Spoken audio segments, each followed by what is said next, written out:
ಶರಣಂ ಶರಣಂ ಶರಣಂ ದೇವಪಾಲಿ ಪಾಲಿಸೇಲವರತ ದೇವಗೌರಿ ಪಾಲಿಸೇಲವರತ ದೇವಿ ಶ್ರೀ ಗೌರಿ ಶರಣಂ ಶರಣಂ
ನನ್ನ ಹೆಸರು ಶಂಕರ್ ಅಂತ.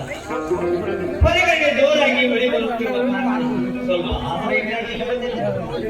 ನನ್ನಿಂದ ಏನಾದರೂ ತೊಂದರೆ ಆದರೆ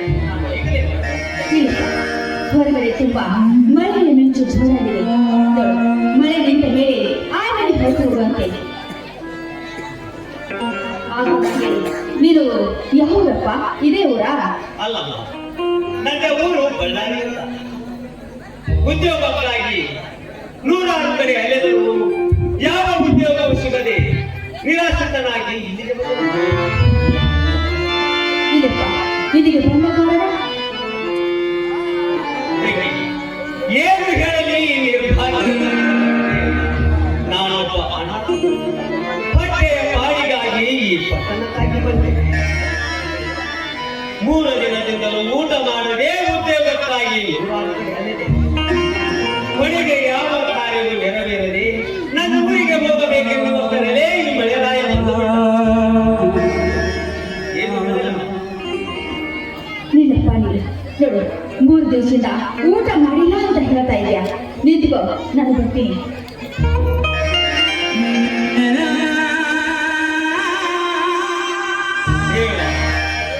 ದೇವ ದಯವೆಂಬ ಜಲಭಕ್ತಿ ಹೋಯಿತೆ ನಿನ್ನ ಹೃದಯ ಮಡಿಲಲ್ಲಿ. ಈ ಬಡವನ ಬಾಳು ನಟ್ಟು ನಂದಿ ಹೋಗುವಾಗ ಒಂದೆಯಾದರೂ ಬಂದು ಕೈ ಹಿಡಿದು ನಡೆಸಬಾರದೆ ಈ ಬಡವನ ಬಾಳನ್ನು. ಈ ದೇಹವನ್ನು ಬೇ ಎಂಬ ಭಾರವಾದ ಪದವಿಯನ್ನು ನೀಡಿ ತಿರುಗಲು ಹಚ್ಚಿದೆಯಾ ದೇವ, ತಿರುಗಲು ಹಚ್ಚಿದೆಯಾ?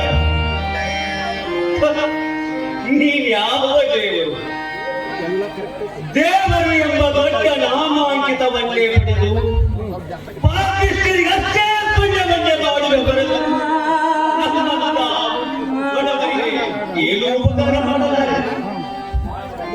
ಮಾಯವಾಗಿ ತಿಳಿದುಕೊಂಡು ಈ ನಡೆವಯಸ್ಸಿನ ಜಗದಲ್ಲಿ ಅನ್ಯಾಯಗಳನ್ನು ಏಕೆ ನೋಡಬಾರದು ದೇವ?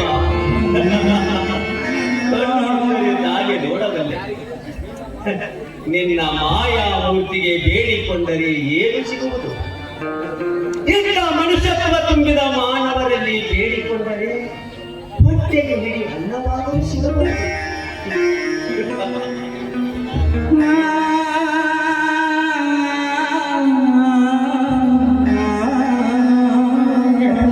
ತೆಗೆದುಕೋ, ಸಂಕೋಚ ಬೇಡ.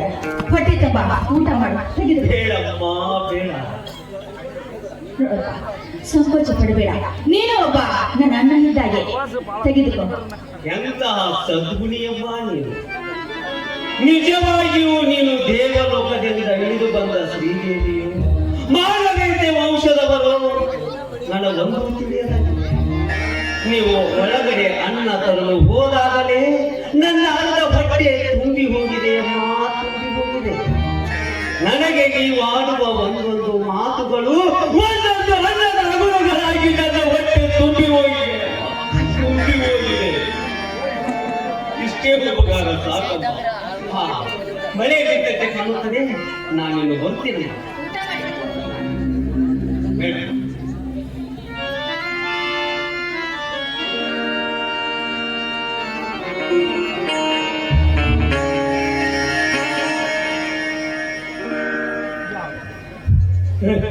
ಯಾರು ನೀನು?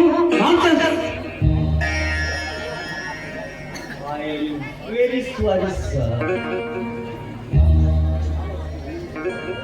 ನೀನು? ನಾನು ರಾಜು. ನೀನು?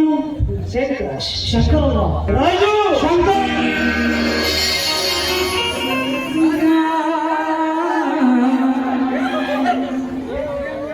ಏನು ಶಂಕರ್, ಯಾವಾಗ ಬಂದರು?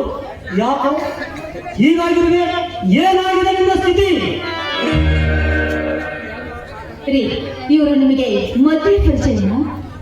ಹೌದು ಗೌಡ, ನನಗೆ ತುಂಬಾ ಬೇಕಾದವನು, ನನ್ನ ಬಾಲ ಸ್ನೇಹಿತ ಶಂಕರ್. ಹೇಗೆ ಬಂದು ನೀನು ಈ ಮನೆಗೆ? ಹಾಗೆ ಬರಲಿಲ್ಲವಪ್ಪ. ಮಳೆರಾಯನ ಕೃಪೆ, ಅದರಲ್ಲಿ ನಿನ್ನ ಹೆಂಡತಿ ನೀಡಿದ ಆಶ್ರಯ. ಇಂದು ನಾವು ಇಬ್ಬರು ಕೂಡಲು ಕಾರಣವಾಯಿತು ರಾಜು. ಏನು, ನನ್ನ ಮನೆಯ ಆಶ್ರಯ ಪಡೆಯುವಷ್ಟು ಅನಾಥನಾಗಿ ಬಿಟ್ಟೆಯಾ ನೀನು? ನನ್ನ ದೇವರನೇ ಬಲ್ಲ ರಾಜು, ನನ್ನ ಮನೆಯ ದೇವ.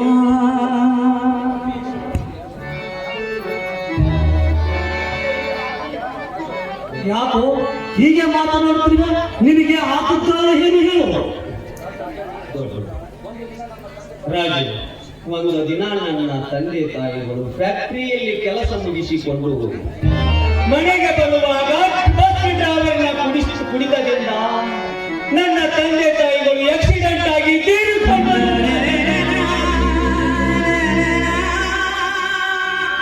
ಅಂದಿನಿಂದ ಅನಾಥನಾಗಿ ಅಲೆಯುತ್ತ ಉದ್ಯೋಗಕ್ಕಾಗಿ ನೂರಾರು ಕಡೆ ಅಲೆದೆ ಕೊನೆಗೆ ಯಾವ ಕಾರ್ಯವು ನೆರವೇರದೆ ಈ ನಿನ್ನ ಮನೆಗೆ ಆಶ್ರಯಕ್ಕಾಗಿ ಬಂದೆ. ಯಾವ ಜನ್ಮದವರು ನಾನು ಬಂದವೇನೋ ಈ ನಿನ್ನ ಮುಖ ನೋಡುವ ಸೌಭಾಗ್ಯ ಕೊಡುವುದು ಬಂದದ್ದು ರಾಜಣ್ಣ. ಶಂಕರ್, ನನಗೂ ನಿನ್ನ ಮುಖ ನೋಡಬೇಕೆಂಬ ಆಸೆ ಸಾಕಷ್ಟು ಇತ್ತು. ನನ್ನ ಮದುವೆಗೆ ನಿನ್ನನ್ನು ಕರೆಸಿಕೊಳ್ಳಲು ನೂರಾರು ಕಡೆ ಪ್ರತ್ಯಕ್ಷಿಸಿದೆ. ಕೊನೆಗೆ ವಿಲಾಸ ಸಿಗದೆ ನಿರಾಶೆಗೊಂಡು ನನ್ನ ಮದುವೆಯ ಮಂಗಲ ಕಾರ್ಯವನ್ನು ಮುಗಿಸಿಕೊಂಡೆ. ಮಾಂಗಲ್ಯವನ್ನು ಕೊರಳಿಗೆ ಕಟ್ಟ ಪ್ರತ್ಯಕ್ಷವಾಗಿ ಇರಬೇಕೆಂಬುದು ಇಲ್ಲ. ಮಾಂಗಲ್ಯವನ್ನು ಕೊರಳಿಗೆ ಕಟ್ಟುವಾಗ ಪ್ರತ್ಯಕ್ಷ ಇರಬೇಕೆಂಬವರು ನಿಜವಾದ ಬಂಧು ಬಾಂಧವರಲ್ಲ. ಮಾಂಗಲ್ಯವನ್ನು ಕೊರಳಿಗೆ ಕಟ್ಟಿದ ಸುದ್ದಿಯನ್ನು ಕೇಳಿ ಸಾವಿರಾರು ವರ್ಷ ಸುಖವಾಗಿ ಬಾಳಲಿ ಎಂದು ಹಾರೈಸುವರೇ ನಿಜವಾದ ಬಂಧು ಬಾಂಧವರು. ಅವರೇ ನಮ್ಮ ಪಾಲಿನ ದೇವರು, ಅವರೇ ನಮ್ಮ ಪಾಲಿನ ಹಿತೈಷಿಗಳು. ನಿಜ ಶಂಕರ್, ನಿನ್ನ ಮಾತು. ನಿನ್ನಂತ ಪವಿತ್ರ ಗುಣ ನಮ್ಮ ಸ್ನೇಹಿತರಲ್ಲಿ ನಿನ್ನ ಒಬ್ಬನಲ್ಲೇ ಅಡಗಿದೆ ನೋಡು. ಇಂಥ ಗುಣಶಾಲಿಗೆ ದೇವರು ಕೆಟ್ಟದ್ದು ಬಯಸಬಾರದಿತ್ತಪ್ಪ, ಕೆಟ್ಟದ್ದು ಬಯಸಬಾರದಾಗಿತ್ತು.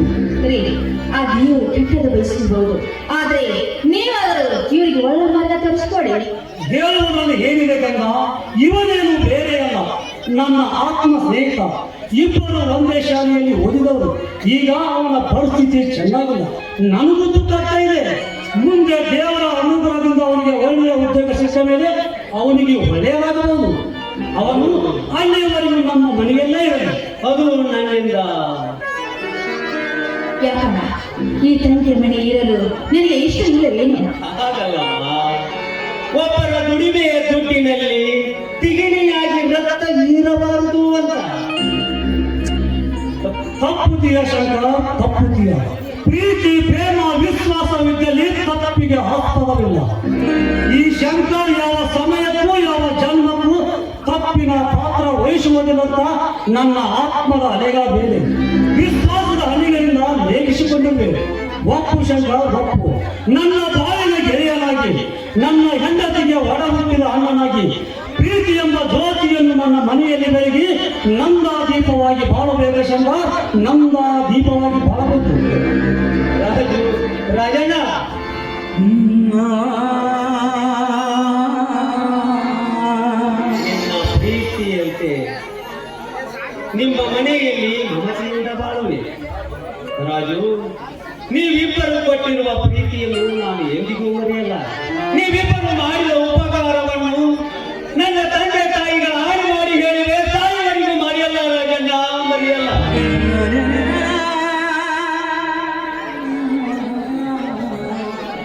ಗಂಗಾ, ಇದಕ್ಕೆ ನಿನ್ನ ಅಭಿಪ್ರಾಯವೇನು? ರೀ, ನಿಮ್ಮ ಮಾತನ್ನು ಮೀರಿ ನಡೆಯಷ್ಟು ಏನೂ ನಾನಲ್ಲ. ನೋಡಿ, ಈ ಅಣ್ಣ ನನ್ನ ಅಣ್ಣನಲ್ಲ, ನನ್ನ ಹೊಟ್ಟೆಯಲ್ಲಿ ಹುಟ್ಟಿದ ಮಗನಂತೆ ನೋಡಿಕೊಳ್ತೇನೆ. ಅಣ್ಣ ನೋಡಿ, ಶಂಕರನ ಯಾವಾಗ ಊಟ ಮಾಡಿದಾನೆ ಏನೋ. ಬನ್ನಿ ಎಲ್ಲರೂ ಸೇರಿ ಊಟ ಮಾಡೋಣ. ಬಾ ಶಂಕರ್, ಊಟ ಮಾಡೋಣ. ಇಲ್ಲ ರಾಜು, ನನಗೋಸ್ಕರ ನನ್ನ ಸ್ನೇಹಿತನೊಬ್ಬ ಬಸ್ ಸ್ಟ್ಯಾಂಡ್ನಲ್ಲಿ ನನ್ನ ದಾರಿ ಕಾಯ್ತಾ ಇರಬಹುದು. ಅವನಿಗೆ ಊರಿಗೆ ಬರುತ್ತೇನಂತ ಹೇಳಿದ್ದೆ. ಅವನಿಗೆ ಹೋಗಿ ಬೇಗ ಹೇಳಿ ಬಂದ್ಬಿಡ್ತೇನೆ ರಾಜ. ಶಂಕರ್, ಹಾಗಾದ್ರೆ ಬೇಗ ಬಂದ್ಬಿಡು.